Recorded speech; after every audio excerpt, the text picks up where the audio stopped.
What's up, students? Bueno chicos, regresamos una semana más con un tema más.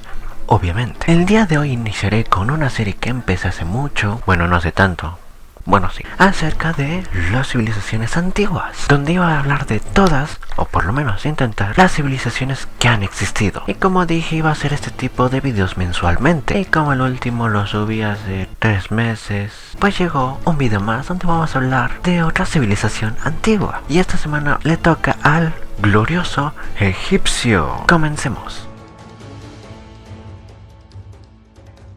Vamos a empezar preguntando, ¿qué te imaginas cuando te dicen la palabra Egipto? Sí, pirámides, sol, calor, faraones, etc. Pero yo me refiero a algo muy específico, y es el río más largo del mundo.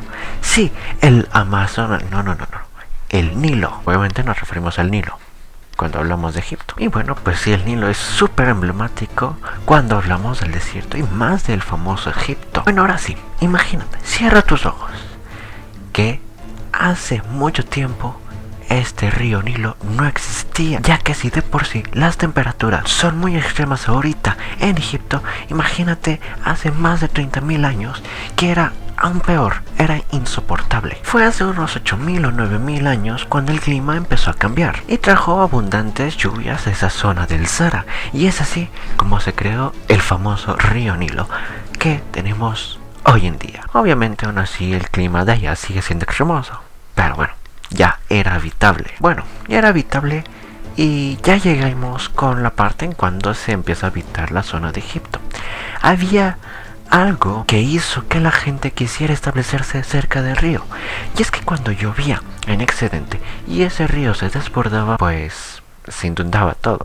Pero obviamente con el calor del desierto, lo que se había inundado se secaba y quedaba algo en el suelo muy vital, y eso vital se llama limo, y este, señores, es un magnífico fertilizante, por lo que a pesar del calor y bueno, el sol y bla bla bla, mucho calor, aquí se puede, y obviamente en ese momento se podía abundar de vegetación. Así es como con esto lo que sucedió con el río Nilo, que dejaba el limo, fue que empezaron a llegar los varios pueblos que se establecieron a las orillas del río Nilo. Y bueno, no sé si se acuerdan que vimos en el video de la evolución del hombre, que si no lo han visto, está la tarjeta por aquí. Les dije que el hombre se vuelve sedentario hasta lograr cultivar y criar un ganado, y pues ya con el limo esto facilitaba las dos cosas, y así es como tenemos dos Egiptos. Sí, yo sé que suena un poco raro, pero el caso es que Egipto se dividía en dos grandes reinos. Había el reino o el agrupamiento de Egipto del norte llamado Bajo Egipto y el del sur llamado Alto Egipto. Bueno, el caso es que ya estaban muy establecidos y ambas partes de Egipto ya eran reinos muy estables. Y bueno, no me acuerdo muy bien, pero creo que explica lo mismo con Mesoamérica, y es que bueno, o sea, tanto cultivar y cultivar te va haciendo experto, y no fue la excepción con Egipto. Así es como se empezaron a crear los oficios, y uno de los más importantes que tenemos en Egipto, bueno, que se creó en Egipto, fue el del agrimensor, y era como un tipo ingeniero, literal.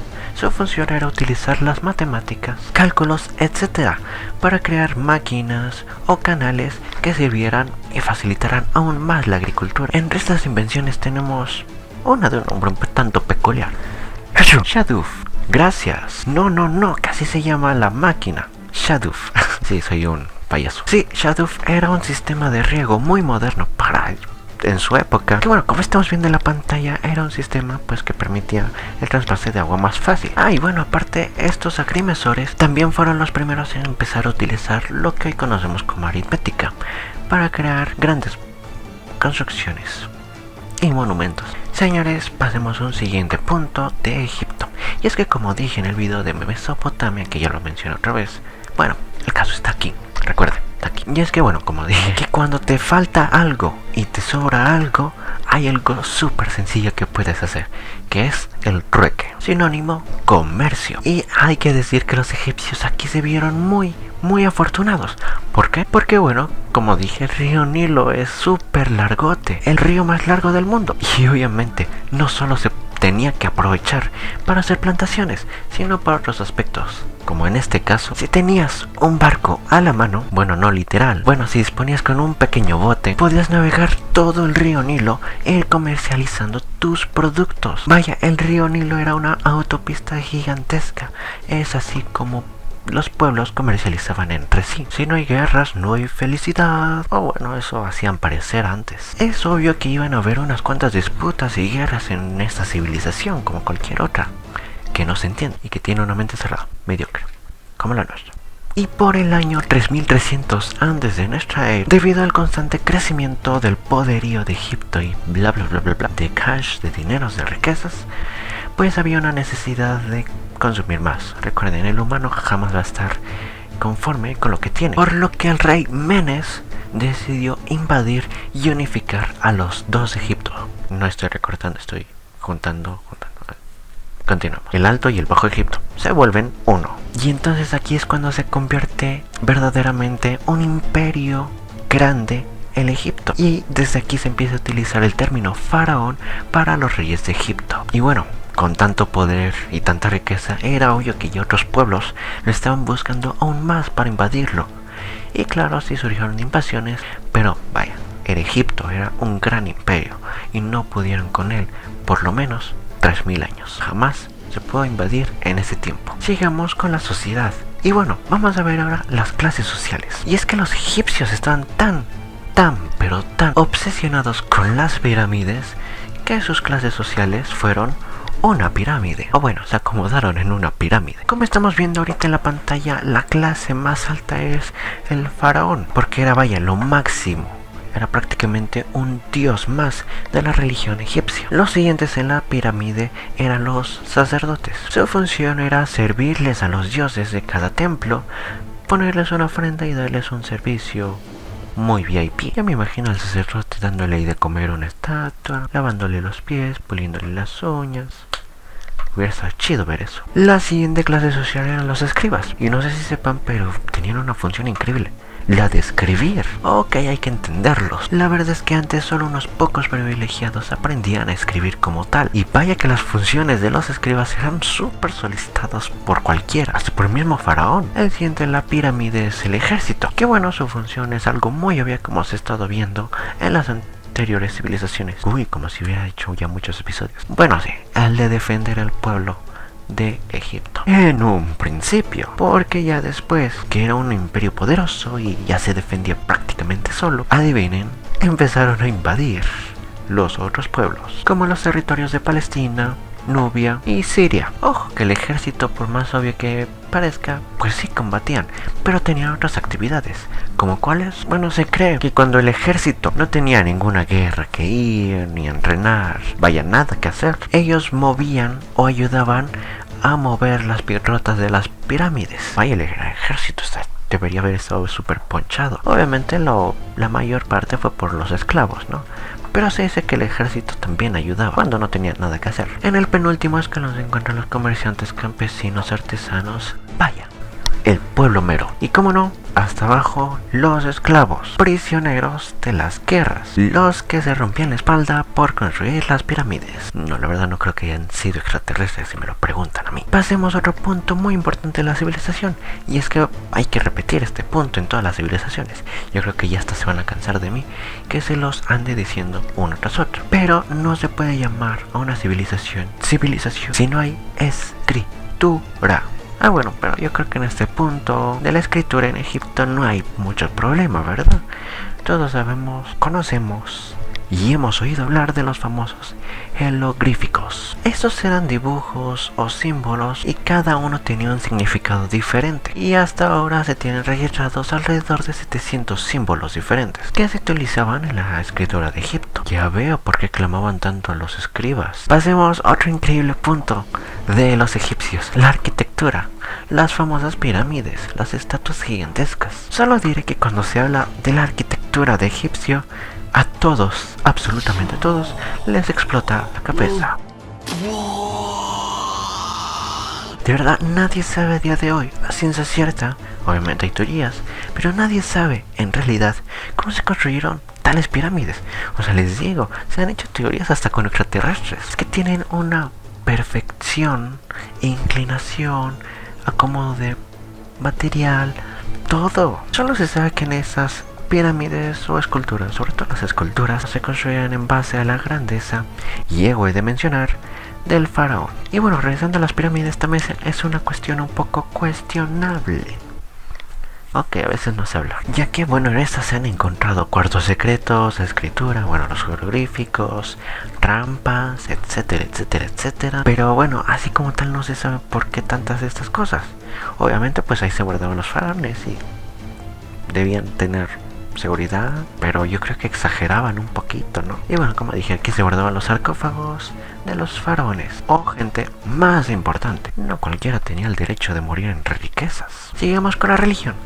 Es obvio que era una religión politeísta con muchísimos dioses. Pero bueno, siguiendo con el tema de los sarcófagos, se creía que el viaje de los muertos era demasiado largo hasta llegar hasta donde tenían que llegar.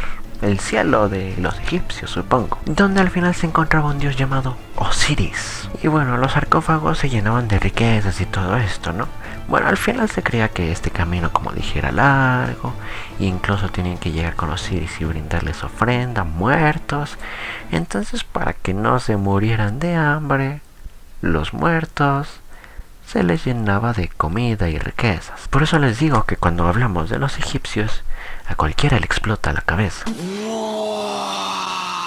Pasemos al último punto, la ciencia y unas cuantas aportaciones que nos dejaron los egipcios. Entre ellos el calendario de 365 días del año y dividido en 24 horas cada día. Y bueno, en cuanto a la ciencia y medicina, vamos a mencionar un personaje muy importante en esta parte de Egipto. Y este personaje se llama Imhotep el sabio. Bueno, y es que esta persona destacaba en estas dos áreas de la ciencia y la medicina. Y en una más, que ahorita les explico cuál. Fue el fundador de la medicina egipcia. Que vaya, es un tema más aparte, porque también es súper extenso. Pero bueno, los típicos remedios desde el momento, plantas curativas, etcétera, etcétera. Bueno, y como les iba diciendo, también destacó en otro punto, que fue la arquitectura. Ok, un médico que construye. ¡Qué increíble! E incluso se considera el primer arquitecto de Egipto, ya que diseñó la primera pirámide escalonada al faraón de ese entonces, llamado Soser. Soser como... no, Soser con Z, no toser. Sí, soy un payaso. Bueno, siguiendo con un poquito de la medicina, varios de los descubrimientos, como dije, no voy a indagar mucho en ese tema, porque es muy extenso. Pero bueno, como dato curioso, varios de esos descubrimientos fueron posibles rescatarlos porque quedaron en papiros, donde se nos cuenta que los egipcios ya también tenían médicos especialistas como nosotros, un médico en cada área del cuerpo, como huesos, piel, e incluso había de dientes, dentistas, solo que sin anestesia. ¡Qué dolor! Y bueno, si se especializaban en alguna parte del cuerpo era porque ya lo conocían, que era una vena, un músculo, los huesos, algunos de ellos ya les habían puesto nombre. Increíble su avance. Ya también habían creado sus herramientas para la medicina, como los bisturís, solo que de nuevo sin anestesia. Ouch. Bueno, sí, ese ya fue el último punto, pero voy a darles uno extra. Y es que recordemos que todo lo que sube tiene que bajar. Y no sé eso que tiene que ver con lo que realmente quiero decir, pero bueno, vaya, que todo llega a su fin, por lo que vemos rápidamente cómo fue la decaída del imperio egipcio. Al parecer su sistema político se estaban enfrentando muchos problemas.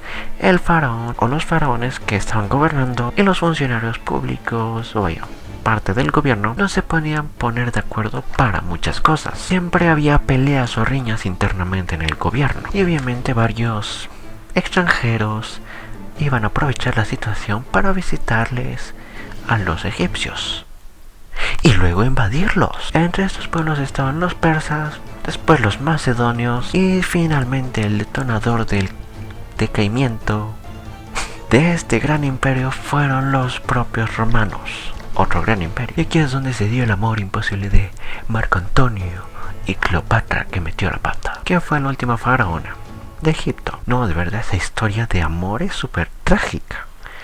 un Romeo y Julieta, pero en la vida real. Luego se las contaré. Por esta semana lo dejaremos hasta aquí. Díganme qué les pareció este relato de esta civilización antigua, que de verdad esconde muchos misterios. Entre ellos, la tumba de Tutankamón, que se dice que está maldita. Pero esa historia para después. Sus opiniones escríbanme en los comentarios. No olviden suscribirse, darle like y obviously activar la campanita para que no se pierdan todos los lunes a las 12 p.m. un nuevo video. Entonces ya saben, hasta el próximo lunes. Bye. No me ven esta mancha. Sí, soy un payaso.